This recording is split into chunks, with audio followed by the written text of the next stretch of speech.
All right, let's jump right in, shall we? Ready for another deep dive into the world of cybersecurity? This week's headlines. Well, let's just say they're enough to make you think twice about ordering takeout or even opening your email. Yeah, this week was a wild one, that's for sure. We've got a real buffet of sources this time. Checkpoint Research, Malwarebytes, AWS and Microsoft security blogs, some analysis from Proofpoint, even a SANS Institute update snuck in there. A little something for everyone. Exactly. And our mission. As always, we're not just looking at the what, but the why. We're connecting the dots, peeling back the layers to understand how these events shape the cybersecurity landscape. And trust me, folks, this stuff affects everyone, whether you're a tech whiz or just trying to order a pizza without having your identity stolen. Couldn't have said it better myself. So let's start with the elephant in the room data breaches. They seem to be everywhere these days, like that Grubhub thing. Did you see that one? Oh yeah, that caught my eye. Lots of people use Grubhub, so it's a pretty relatable one to start with. I mean, I use it all the time. Yeah. Makes you think twice, right? Absolutely. And what's interesting about the Grubhub breach is how it happened. It wasn't a direct attack on their systems. Really? So how did they get in? Compromised third-party access. Hackers got into a third-party account that had access to Grubhub systems and boom, they were in. Wow, so it's not just about protecting your own systems, but also thinking about all the connections you have to other companies and services. Exactly. It's like a chain reaction. One weak link can bring down the whole system. Yeah. And this interconnectedness is a major vulnerability in today's digital world. And it's not just online services, right? Yeah. We saw that with the city of McKinney, Texas. Oh, yeah, that one was rough. 17,000 residents, their data, potentially compromised names, addresses, social security numbers, financial data, even medical records. It's a nightmare. It really highlights the very real consequences of these breaches and the impact it has on people's lives. And what's interesting is that we're seeing this trend across the board. What do you mean? Well, Bohemia Interactive, they make those popular Daisy games. They got hit too. And even the Yazoo Valley Electric Power Association wasn't spared. So not just online services and government agencies, but gaming companies and even critical infrastructure. It's a wide net these attackers are casting. The group behind the Power Association attack, by the way, is called Akira. They're a ransomware group, and they claim to have stolen sensitive documents too. So it's not just about disrupting services, but about stealing data that can be used for all sorts of nefarious purposes. Speaking of vulnerabilities, that Trimble one caught my eye. They make software used by governments and utilities, and the flaw could let attackers run code on their servers. Yeah, that's CVE 2025-0994. That one's a big deal. It's being actively exploited, and the potential impact is huge. We're talking about essential services that could be disrupted. Okay, that's pretty scary stuff. And then there's Cisco. They had some critical vulnerabilities in their identity services engine, and even the Android kernel had a high-severity flaw that attackers were taking advantage of. So it's like a never-ending game of whack-a-mole, right? Pretty much. But then there's the AI angle. And this one is particularly interesting, I think. Okay, yeah, I saw that Checkpoint Research report. Hackers using AI for malicious purposes. But not in the way you might think. Right. It's not about AI taking over the world or anything like that. It's more about them using AI to enhance their existing attacks. So they're like weaponizing AI, in a sense. In a way, yes. They're taking AI models that were originally designed for good things like DeepSeek and Qwen, and they're jailbreaking them. Jailbreaking. What does that even mean in the context of AI? Well, these models are incredibly powerful tools. They can analyze tons of data, generate text, even assist with research, but they have safety features built in, safeguards to prevent misuse. Jailbreaking them removes those safeguards, turning them into weapons. That they're taking something meant to be helpful and turning it into something harmful. Precisely. In the wrong hands, these jailbroken models can be used to create sophisticated malware, bypass those fraud detection systems we were talking about, and craft incredibly effective spam campaigns. It's a whole new level of threat that we're only beginning to understand. Wow, that's chilling. And it highlights the importance of thinking about the dual-use nature of technology. What do you mean by that? Well, any technology can be used for good or bad. It depends on the intentions of the user. Makes sense. And speaking of things that can be used for good or bad, let's talk about that Facebook phishing campaign. Oh yeah, that one was pretty clever. Yeah. They were using Salesforce's mailing service to make it look legitimate. It's all about exploiting trust, right? Salesforce is a well-known, trusted platform, so people are more likely to let their guard down when they see an email coming from them. And they weren't just targeting individuals, were they? Nope. They were going after businesses across the EU, US, and Australia. This was a large-scale, coordinated operation. It just goes to show that no matter how familiar something seems, you always have to be cautious online. Always. Okay, this next story is a tough one. Malwarebytes reported on a teenager who tragically took his own life after interacting with an AI chatbot. Yeah, that was a heartbreaking story. It really raises some serious questions about the ethical implications of AI, especially when it comes to chatbots designed to mimic human interaction. The chatbot in question was on a platform called character.ai, right? Where you can chat with AI versions of fictional characters or historical figures. That's the one. The teen was talking to one based on Daenerys Targaryen from Game of Thrones. It's just so sad, It really is. And while we can't directly blame the chatbot, it does highlight the potential dangers of these technologies, especially for vulnerable individuals. especially when you consider that these chatbots are designed to keep you engaged, not necessarily to help you deal with serious issues. That's a crucial point that Malwarebytes brought up. They interviewed Courtney Brown, a youth social services expert, and she talked about how these chatbots might not actually be helpful when it comes to things like loneliness or mental health. It's easy to get caught up in the novelty of AI without considering the potential downsides. Absolutely. And this story is a stark reminder that we need to be having these conversations about the ethical implications of AI now before things go too far. Okay, let's shift gears for a moment and talk about something a bit more positive. Microsoft had a blog post about the importance of being both proactive and reactive when it comes to security. It's a crucial point. You can't just wait for something bad to happen and then react. You need to actively look for weaknesses and prepare for the worst. So being proactive is like getting a regular checkup at the doctor, Right. catching problems early before they become serious. Exactly. And they highlighted the value of compromise assessments, which are basically security checkups to find vulnerabilities before an attacker does. Makes perfect sense. And did they have any real-world examples of how these proactive assessments can actually make a difference? Actually, they did. They shared a great story about how a proactive assessment for a nonprofit actually turned into a real-time incident response. They were in the middle of the assessment when they uncovered evidence of an active attack. Wow, so they stumbled upon an active attack while doing a routine check. That's incredible. And because they were already on site and had a deep understanding of the organization's systems, they were able to immediately shift gears and help contain the threat. Talk about being in the right place at the right time. The group behind the attack was a Chinese state actor known as Storm 2077, and they were focused on stealing email data. So again, not just about disrupting services, but about stealing data that can be used for espionage or other nefarious purposes. Exactly. And you know what? This actually ties in nicely to our next topic. Oh, I'm all ears. Proofpoint had an analysis about the importance of using metadata to provide context for security alerts. Metadata. Okay, I'm intrigued. It's like this. You get an alert that someone tried to log into your account from a suspicious location. That's helpful, but it doesn't tell you the whole story. Right. Metadata might reveal that the login attempt came from a device associated with a known hacking group, or that it used a specific technique linked to a particular type of malware. So it adds a layer of context and helps connect the dots. Exactly.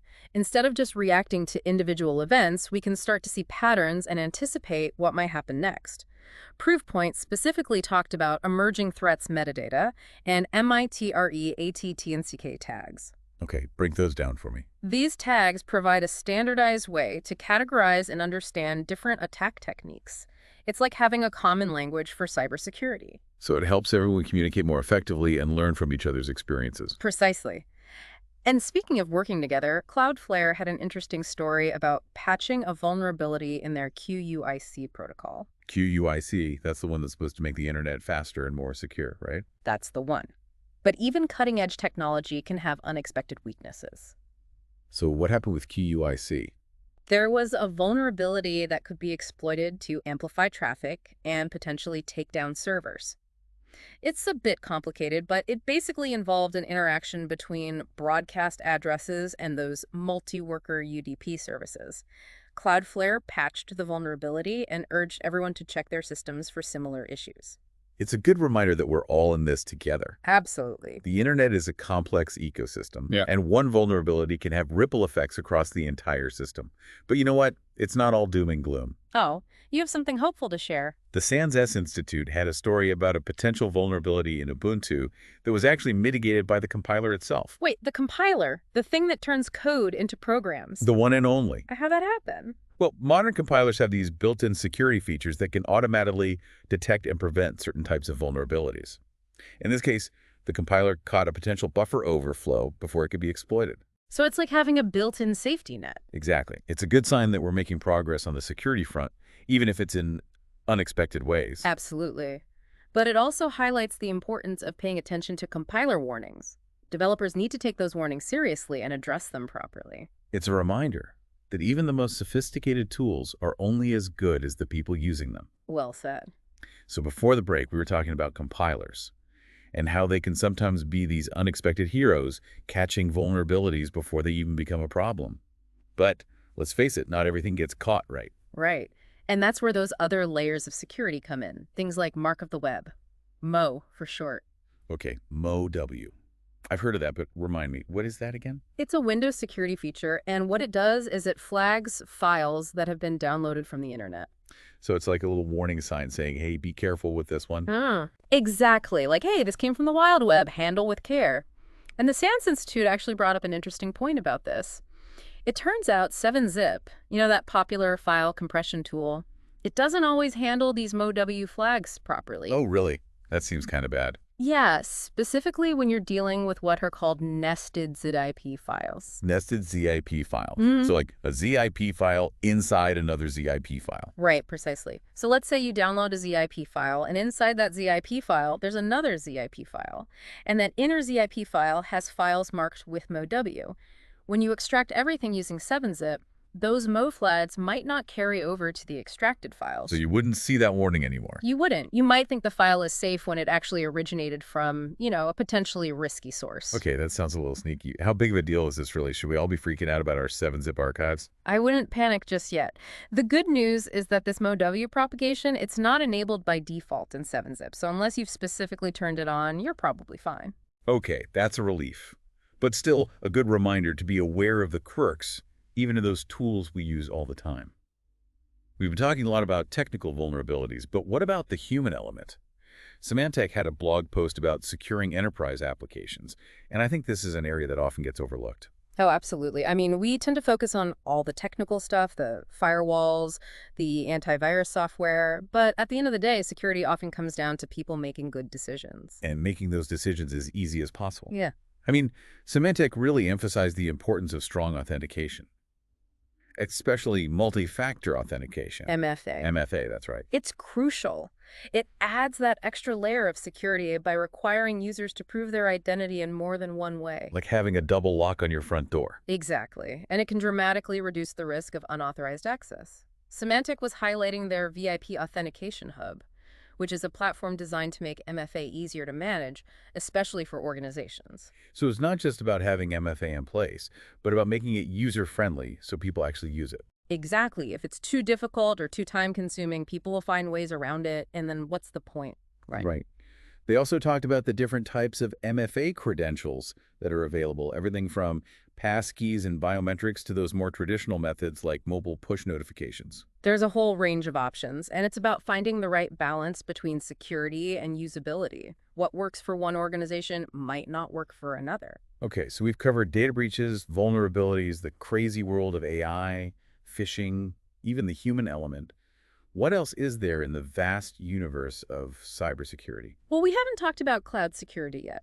AWS had a blog post about a new integration that enhances security for managing secrets in Amazon EKS. Secrets. Now that sounds mysterious and intriguing. In this context, secrets just means sensitive information, things like passwords, API keys, database credentials, stuff you don't want just anyone to have access to. Okay, makes sense.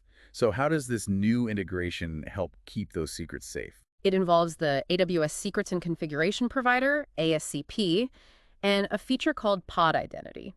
It basically allows applications that are running on Amazon EKS, their Kubernetes service, to securely retrieve those secrets that are stored in AWS Secrets Manager and Systems Manager parameter store. Okay, I think I'm following so far. But what was wrong with the old way of doing things? Previously, ASCP relied on IAM roles for service accounts, or IRSA, And while IRSA was an improvement, this new integration with pod identity, it offers even greater security and simplicity.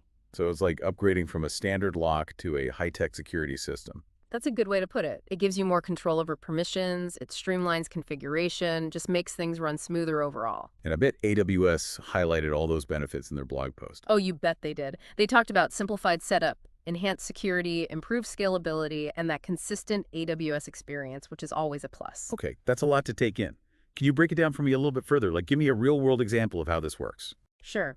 Imagine you have an application that needs to access a database password.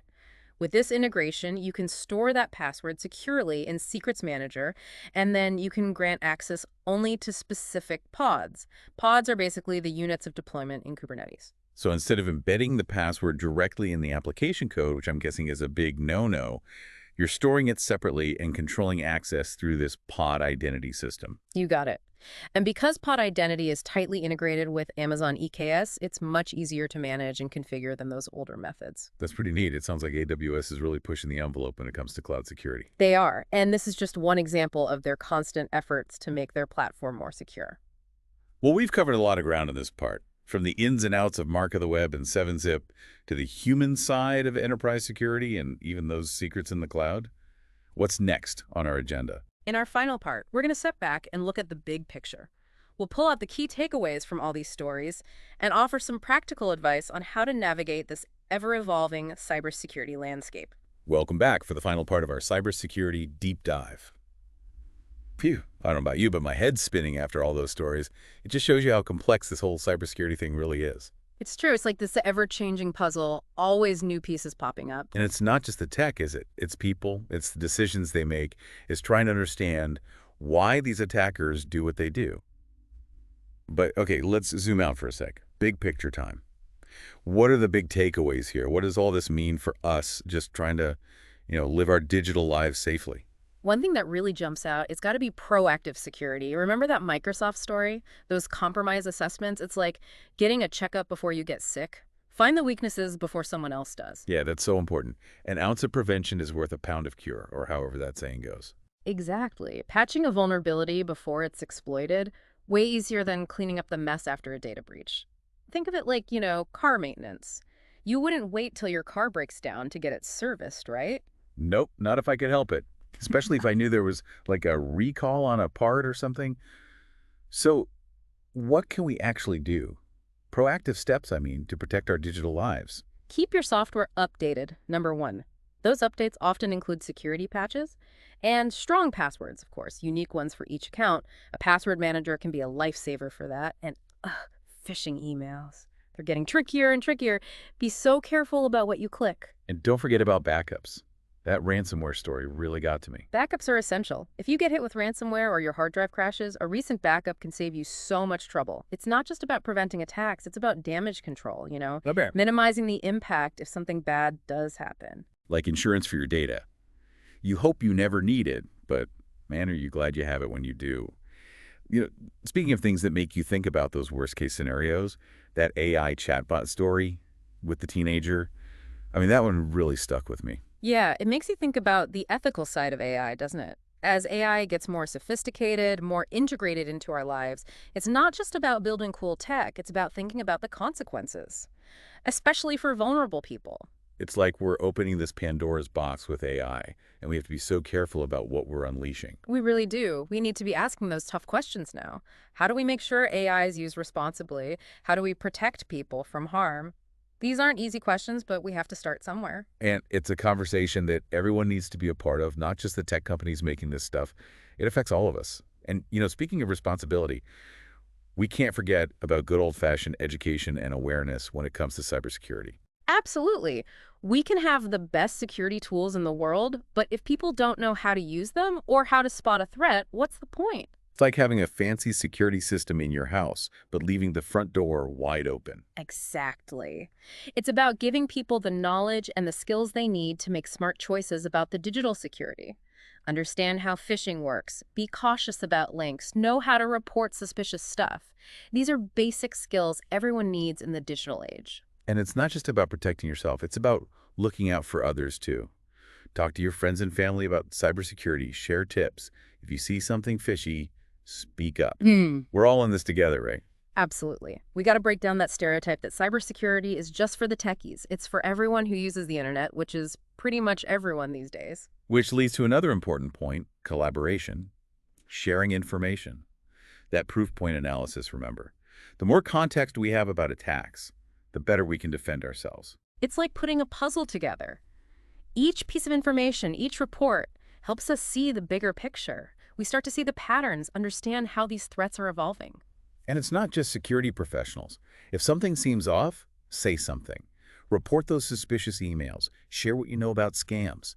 Let's spread awareness. Exactly. The more we work together, the stronger we become as a whole. Okay, so we've covered a lot. Proactive security, ethics, education, collaboration. Mhm. If you had to boil it all down to one key takeaway, what would it be? I think I'd say this. The cybersecurity world is complex, it's always changing, but you don't have to be a tech expert to stay safe. Be informed, be proactive, think critically, work together. We can all make a difference. I love that. It's empowering to know we're not helpless. We can take steps to protect ourselves and the people we care about. And hey, this is just the beginning, right? There's tons of info out there. We've got links to all the sources we talked about in the show notes. So keep learning, keep those questions coming, and stay safe out there in the digital world. Until next time. See you on the next deep dive.